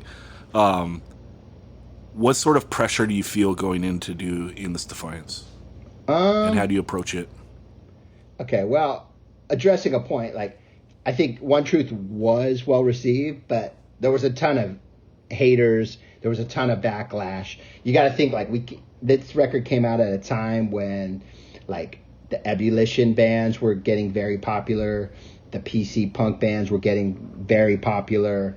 And so, like, you know, a lot of people would make fun of that record. And that, oh, we did a gatefold LP. Like, that's not cool. And they did a glossy record cover. That's not cool. And straight edge isn't cool. And playing fast isn't cool. And, you know, you can't be straight edge and not vegan. You can't be straight edge and not political, you know. So we did get a lot of backlash, and you know, whether it was other bands writing songs about us or digs in fanzines, whatever. Like, I wouldn't say that it was like well received by everyone.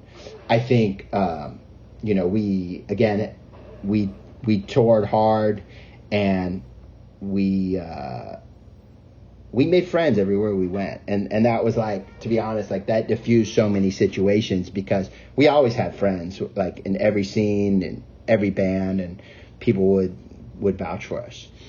So, if you can draw like 500, if you can draw 500 kids in like your semi-local area, then like the hate doesn't matter. You know, like, you've done well. That too. You know, a lot of hate stems from jealousy. I get it.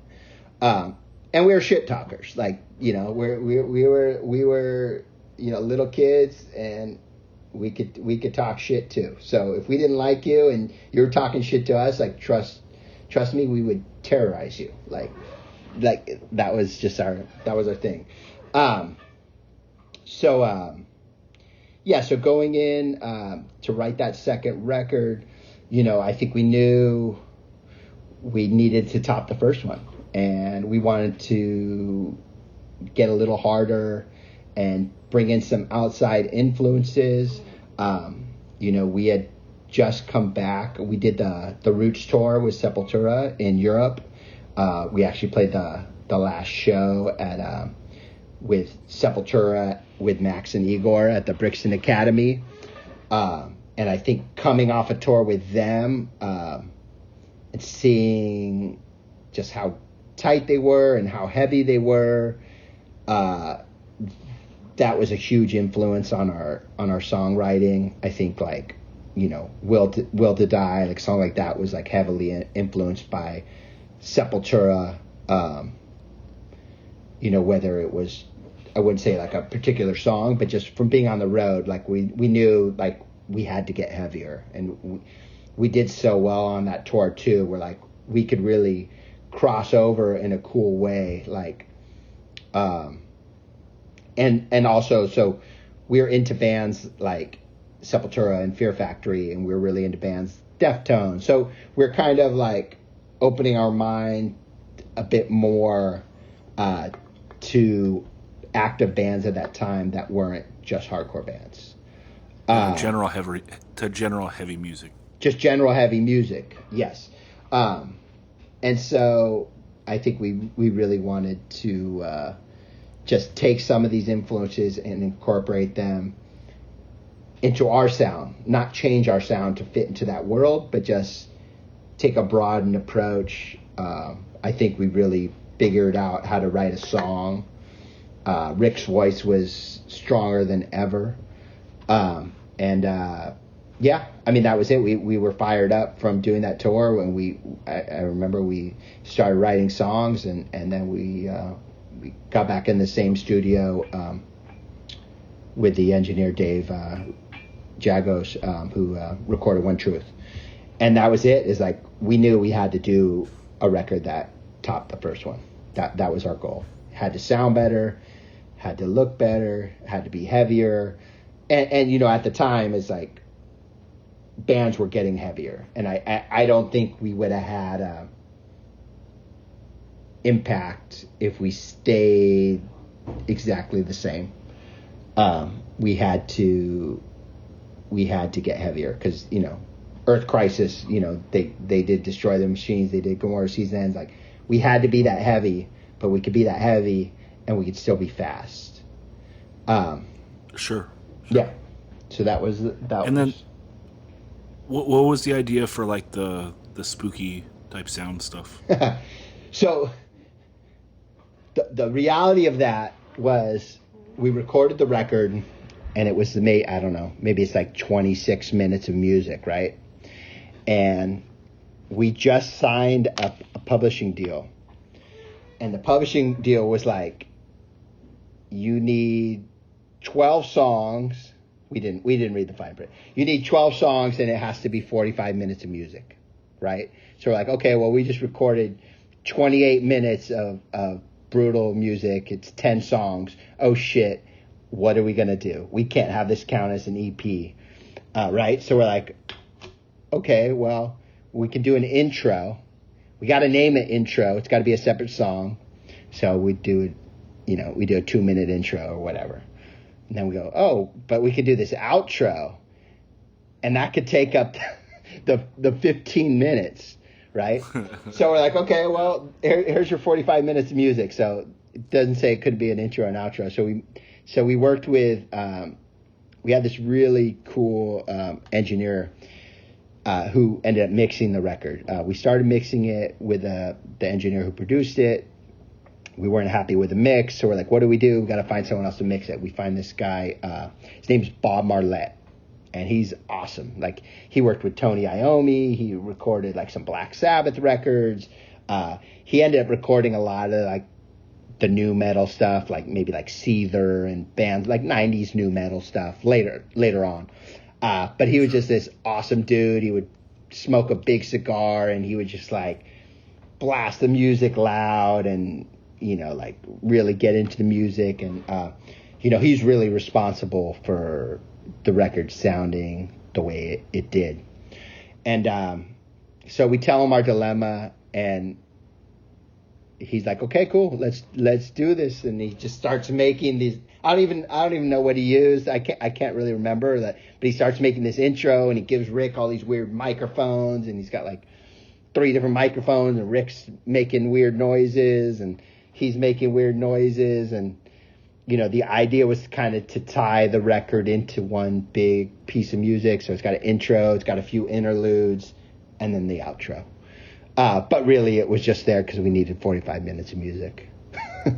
Yeah, and do you feel like it that detracted from the record? Or do you feel like it brought it together more and it's more cohesive? I think it was cool at the time. I mean, if I play the record now, I'm sure most people just skip over those tracks.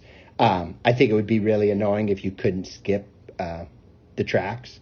But I think it was kind of a cool way to tie the record, all the songs together. Yeah. So there's a break of 5 years before you do another record. But in the meantime, you did Turnedown. Yeah. Which, a cool band. Why do you think it never gained traction? Okay, so it's weird. So I started, again, back to the whole story. So I started Turnedown in high school with some of my high school friends. And the singer of that band is actually the part of the skate crew that I had in junior high. And he's the one that wanted to start the band, that I bought the guitar, but I was supposed to play the bass. He's actually the singer of Turnedown. So we're still friends. Okay. He's the singer. So my closest friends are in the band, and we're all into Descendants and we want to start a band that's like Descendants, Dag Nasty, Lifetime, Big Drill Car. Like that's kind of our influences. So we record the demo. I don't even remember what year. Later on, we record a 7-inch for sessions. We get Roy from Downset, who's a good friend of mine. He ends up playing bass. I moved to guitar. We record a 7-inch for sessions. We record an LP for sessions. And this whole time, we're playing shows. Like we're playing with Pulley. We're playing with Gesture Brazil. We're playing with FYP. We're playing a lot of shows. Yeah, you're in the mix with all those punk bands. Yeah, with all those punk bands, for sure. But it's kind of a weird time for them too. Well, yes, Pulley in 2000 is kind of like they're on like their third or fourth LP, right? Yeah, so it's like a weird time where like the older bands are kind of like fading out, and then you don't really have the bands like Newfound Glory or like bands that would have probably been our contemporaries if we kept it together, right? Like the Alkaline Trios. Yeah, like those bands haven't started yet. I don't think. Maybe I'm wrong. I don't have that timeline down. But like those weren't bands that were on our radar. Like we were into Descendants, all Lifetime, Big Drill Car. Like it's just a little bit of an adjacent scene, I think. Like it's not as like rooted in like the punk stuff. Yeah, but it's like it kind of sonically it like is right there, but I don't know. I guess I can't speak on it because I don't really know it or understand it. Yeah. But like we played shows at like in the '90s, like with Macondo at the Macondo with like Los Crudos. Like we'd play shows with Avail. Like like we would play a lot of shows, and obviously I had a lot of connections. So we were able to get booked, and like we had a lot of people like Eddie Numbskull would put us on shows a lot. Yeah, you did a split with that band Homemade, and they're another band that I thought was really good that like should have been able to do more. So they were a band that was basically from the same town as us. We did a split with them. We did a split that came out in Brazil with a band called Street Bulldogs. That was like a melodic hardcore band. And then, so we start doing these shows, and we end up kind of like beefing with our singer. He ends up, I don't know, it just wasn't working. So we end up kicking him out, and we end up getting Joe from Fury 66 in the band. And once Joe gets in the band, like we really elevate our sound. We did our last EP on Sessions, but we're doing like Warped Tour shows. We're playing with like At the Drive-In. We're really doing a lot, and the band's kind of like not getting big, but like taking off a bit more. Yeah, I know he I remember at one point, him telling me like, hey, these guys hit me up to do a split. It's the guys from 88 Fingers Louie. They have this new band, and we're going to do a split 7-inch. That would have been Rise Against. Sure. Yeah, so that was like, just a weird thing. But I think at that time, Joe was flying in and driving down from Santa Cruz to do all our shows. He had just got married. I think he just got like a little burnt out on it. So he ended up quitting, and then that basically just stopped doing the band. Like, we knew we weren't going to find another singer. Yeah, but it's cool that you're staying really active in like this time where Strife's you kind of are on a 5-year-ish break. Yeah, and I'm still we're still playing shows and still making music and But it's a weird time for Strife though, because Rick breaks Edge, right? Yeah, so we break up. Strife breaks up like 97 or 98. Rick ends up quitting, and then I don't know how long, probably like a year or so. He stops being straight edge. 99, me and Sid, maybe it's 99, could have been 2000. Me and Sid decide we still want to start playing. We want to start playing together. So we start a band called Anger Means. And Anger Means originally, like when we got signed to Victory, Anger Means was just me and Sid. I was going to sing. I was going to write all the music, and Sid was going to play drums. So we start writing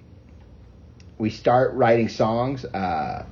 We write Life Stained Red and Spill No Blood. They didn't have the song titles. And I remember Derek is now singing for Sepultura, and Derek gave me like some tapes from his vocal coach to like do some warm ups at home, and I'm like, okay, I'm going to do these I'm going to sing. And so I remember we go to record that demo, and literally like I had no idea how to sing, and I remember going to the studio and like trying to sing. I had lyrics written, and like I blew my voice out instantly, and I knew right then, I was like, this is not going to work. It's hard. Yeah, it's hard, and there's a technique, and I didn't have the technique down. I wasn't ready for it. So like, I think it was probably like, could have been like a year that we didn't even talk to Rick. Like everyone was like so mad about the band breaking up that like it took all of us some time to become friends again.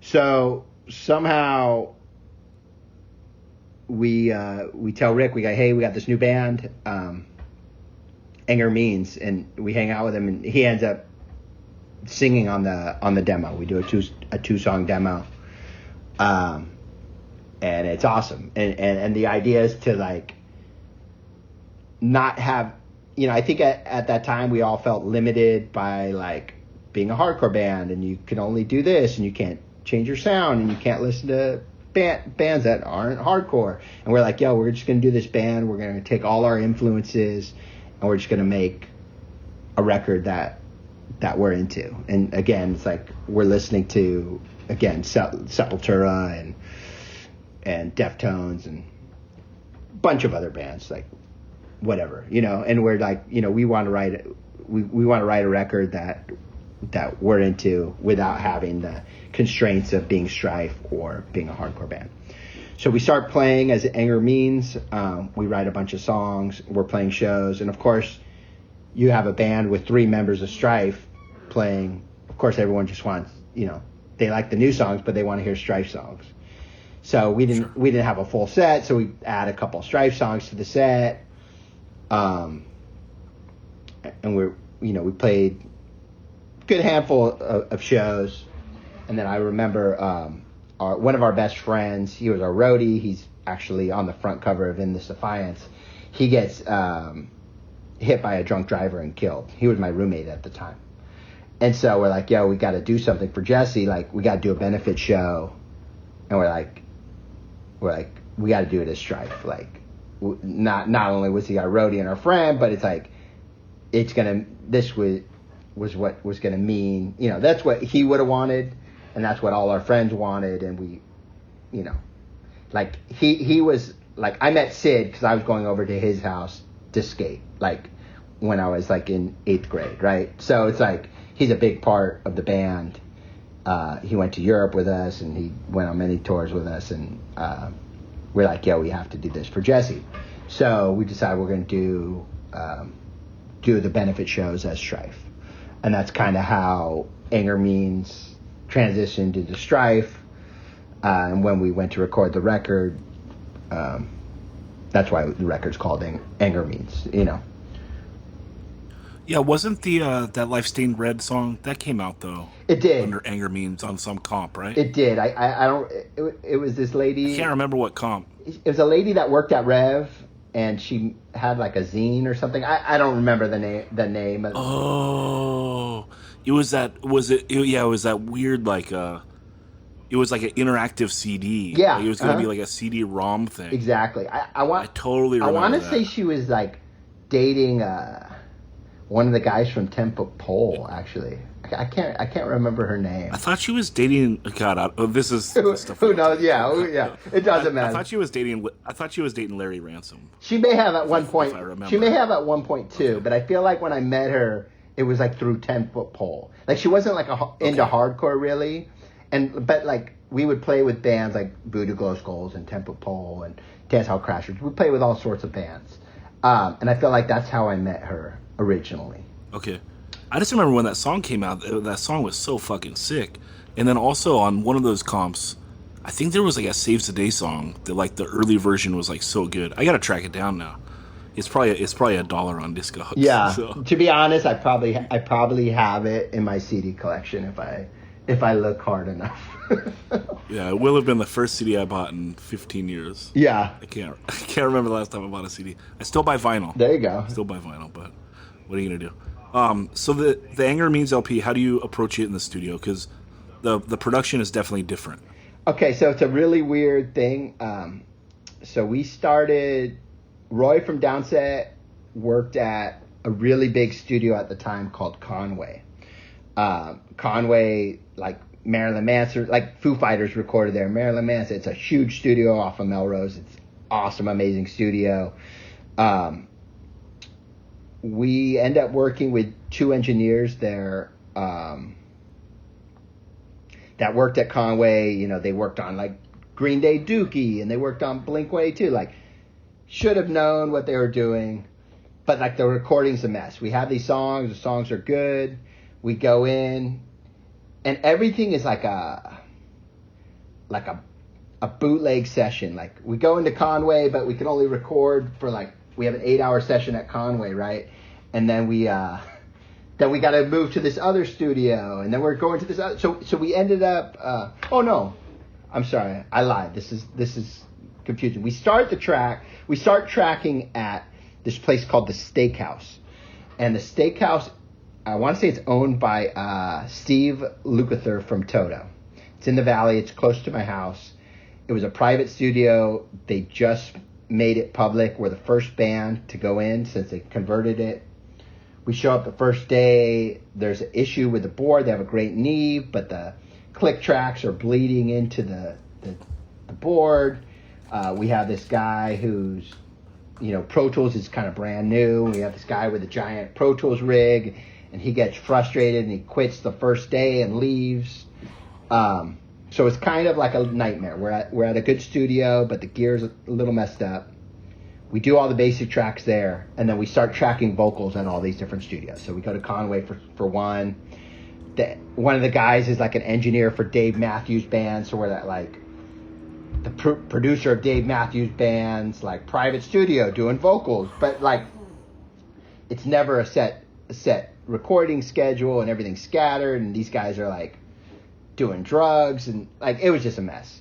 So it comes down to mixing, and like the mix is all screwed up. They lost guitar solos. There's stuff bleeding in from everywhere. And I remember hearing the mix, and we were like, "Yo, we can't put this out. We got to remix it." And I know we approached Victory, and we're like, "Yeah, we're going to have to remix it." And they wouldn't push the record back.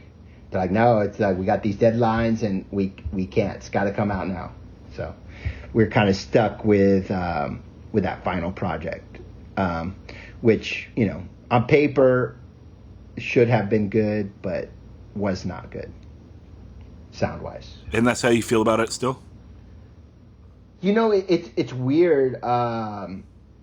There's songs on there that sound good, and there's songs that I like the songs, but I don't like the recordings. You know, I like. Right. Like that Life Stained Red song, like that. Yeah. That should have been a classic Strife song. Yes, for sure. I think there's some good songs on there, but the recording really suffers. So it's definitely like a record I can't listen to it. It just, you know, it kind of makes me mad. But, you know, at the time it came out, everyone thought it was so weird and such a left turn. But, like, really, like, if you listen to bands, like, that came a little after, like even, like, No Warning or, like, Alpha Omega, like, there's a lot of similar riffs on these bands' records. Like, we didn't put out, like, a new metal record at all. It was just, like, a little, you know, we had fast songs, but overall it was like a little bit of a slower record. But also like the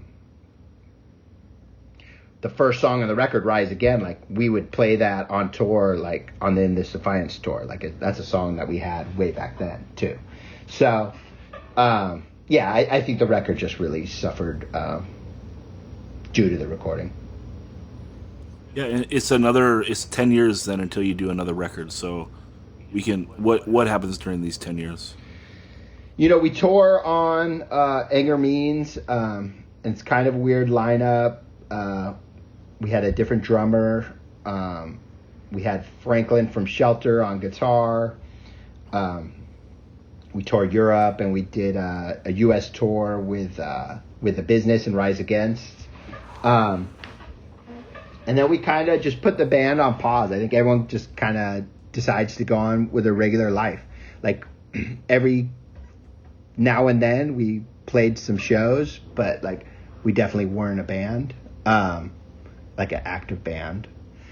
And then, you know, it's like when you're a band and you don't play for a long time, people start asking you. So we started getting offers to do shows, and once you do one, you do more. And so we, you know, I think we did like Sound and Fury, and we did like a Canadian run, and we did a fest in France, and we're like, you know,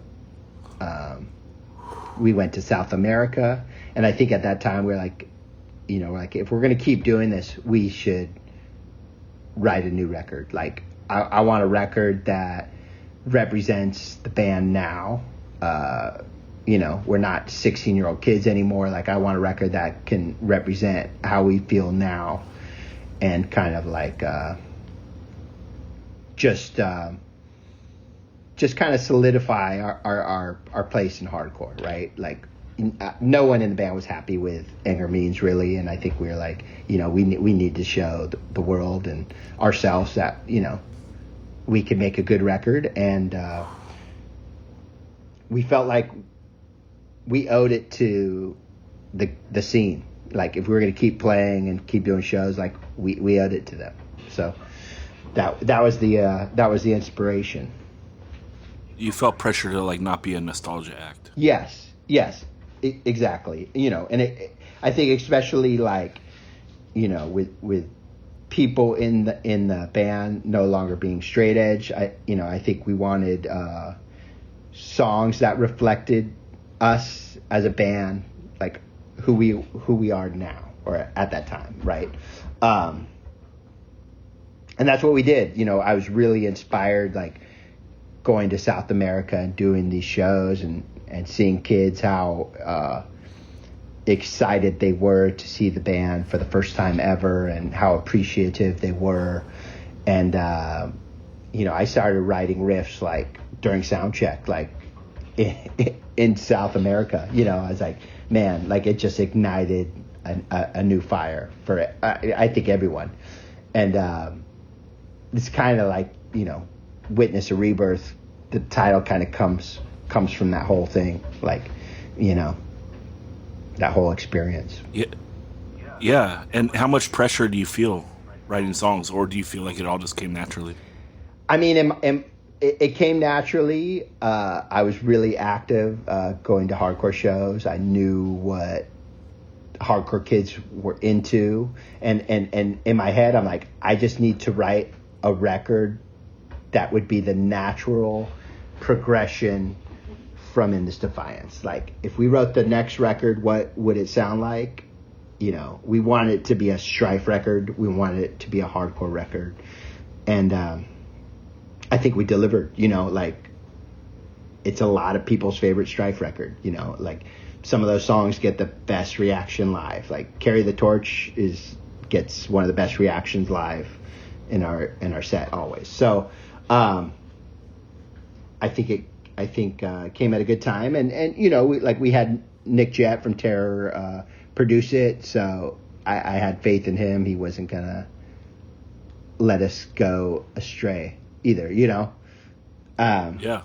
And that was the thing, is like, I want somebody working on it that knows what hardcore sounds like, that knows what it should, you know, hardcore arrangements and mixing. Like, I didn't want another experience like Anger Means, where it was like guys that worked on Pink Floyd records and worked on Green Day records that, you know, had their idea of what hardcore should sound like, but, you know, maybe they thought hardcore was the same as like Metallica's Saint Anger. Like, that's what hardcore, I don't know, you know what I mean? Like I wanted somebody that would make it sound like a hardcore record.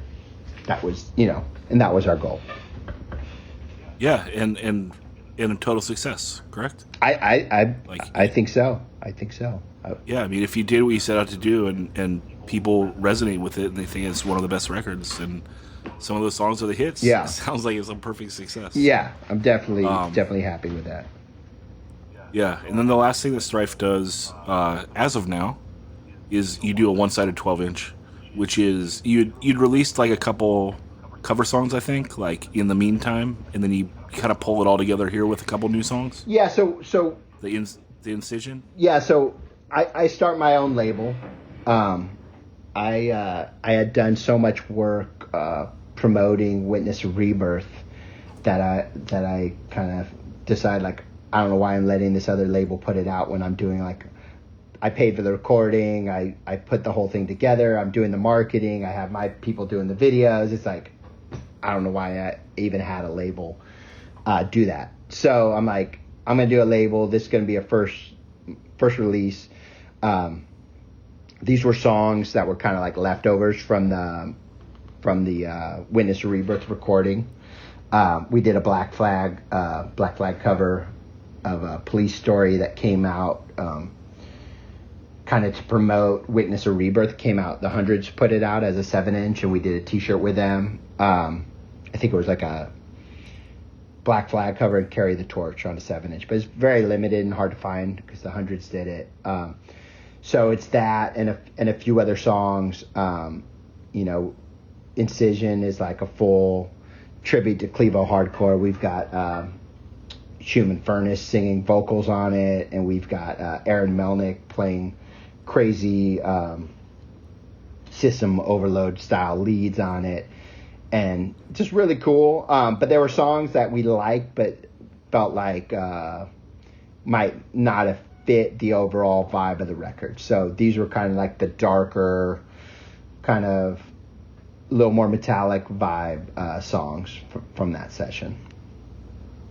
And that, yeah, I got to shout out to the Melnicks, because I just discovered this band recently that they did that I never knew existed. Shin to Shin, yeah, Shin to Shin. It's cool. Yeah, I got that record. Fuck, I found out about it last week. Oh, really? I was like, what the fuck? Yeah, they're so good. Yeah, they're cool. Yeah, it's crazy. So I was touring with Cavalier Conspiracy for a while, and last time I was out in Cleveland, like they came to the show. I hung out with Melnick and with Aaron, not Lenny, but yeah, it was really cool to see those guys. But like, I just randomly, like, I knew them. Like, we played with Integrity. I was friends with them in the 90s, but I hadn't talked to the Melnicks in years, and somehow someone had their email or something. I was like, Joe, I want him to do this lead. It would be so sick. We already got Human Furnace on the song. Like, let's just go all full Clevo on it, right? So I was like, I got to find his number. I think Clint from Organized Crime Records gave me his email, and I hit him up. I was like, "Oh, we did this song. You want to do a lead?" So he actually did a few versions, and there's a version where he does this like a crazy lead through the entire song from the beginning of the song to the end.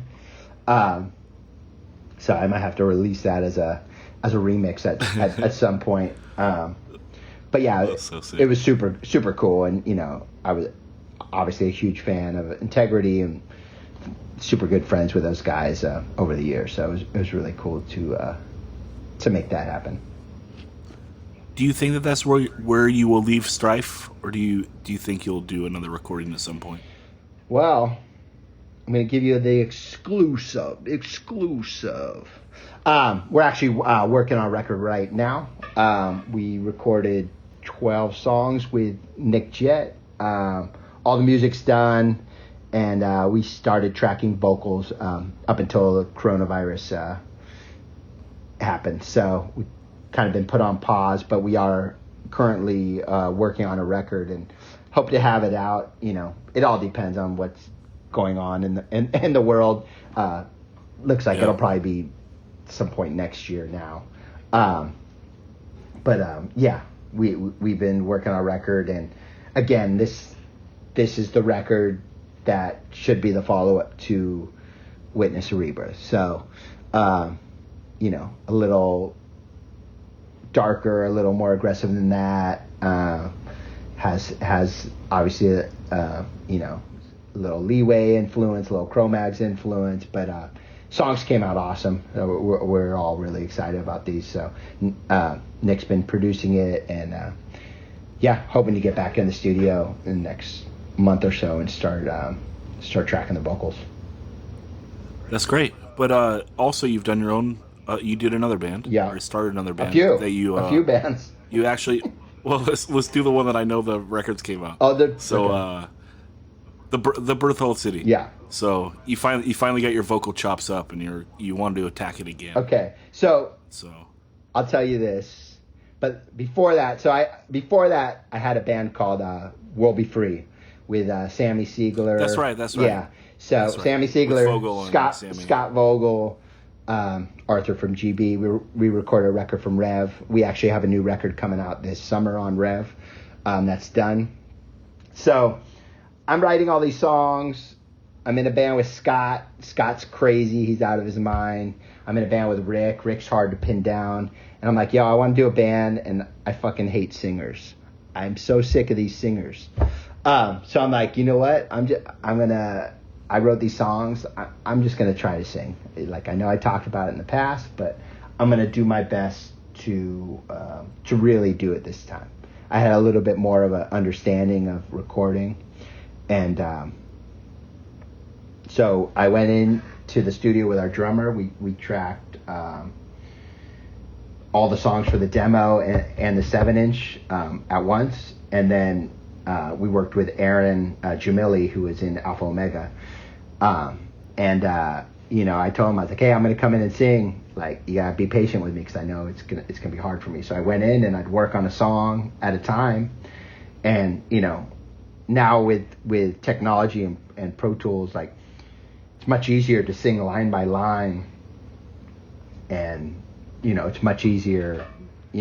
Before I just went full blast and tried to get through the song, and it just didn't work. But this one I just did line by line, and I was really happy with my vocals, and we recorded the demo and kind of just put it out there without announcing who was in the band, and put the whole band together and just started playing shows, and the response has been great, and we've been fortunate to get on a lot of really cool shows and do some touring.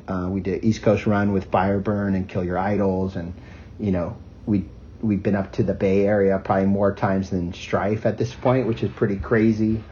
And we do really great up in the Bay. I want to say probably the best reaction of any place that Berthold plays is the Bay Area. So shout out to the Bay. And then right before the lockdown, we did Pacific Northwest tour with Change, Scowl, and Punitive Damage. Yeah, we just stay busy. We got 2 7-inches out. We recorded on a few comps and recorded a few cover songs, and we're going to be working on an LP as well. So staying busy with that. But it's a cool band because it's a band like I could just say yes. People are like, hey, do you want to do something for the comp? I'd say yes. And I just need my drummer there. I could record everything if I have to. And, we try to just do as much as we can, and we all have fun and, not take ourselves too seriously, which is... Yeah, and it's super rad. It's like a full throwback style. Exactly. Yeah, exactly. It's a straight edge band, which, I felt like we don't even have straight edge songs, but I felt like it was kind of a cool thing. I at this point, like, it seems like straight edge really isn't cool anymore. So we just wanted to be like, band of older dudes, everybody's straight edge, and just kind of like represent that. But yeah, kind of throwback, very straightforward, hardcore, angry still, and it's been fun. Yeah, I think the move is if you just dip a little bit of Strife into it, it could like be really special. Because you have that full Youth Crew-ish sound, and it's like if you just did one of like the classic Strife cutouts, like dun dun dun dun dun dun dun.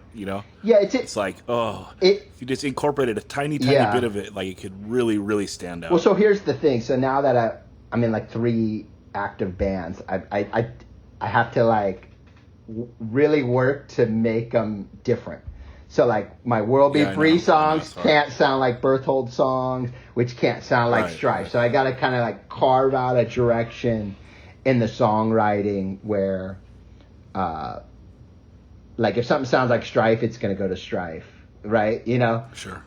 And it's like World Be Free is also like a throwback kind of hardcore sound, but so I got to differentiate that from Berthold too.